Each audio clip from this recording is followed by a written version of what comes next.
Tamo gdje sam rođen vole ljude, tamo se dobra djeca jutro bude.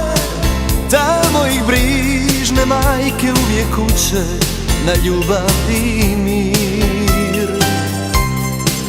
Tamo gdje moje misli sada plove, drugi žive moje snove, a u dvorištu mome sada druga djeca igraju. Tamo gdje bijela jedra morem plove, u večeri plave kad stara zvona zvone.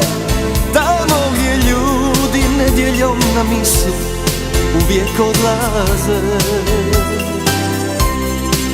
Tamo se crven, bijeli i plavi vije, tamo se pjesme pjevaju kao prije, a moja braća uvijek iste snove snivaju. Sada me stare pjesme i zvuci mandolina u davne dane vraćaju, a moja pjesnička duša piše dragu pjesmu za moju domovinu, domovinu. Tamo gdje bijela jedra morem plove, u večeri plave kad stara zvona zvone.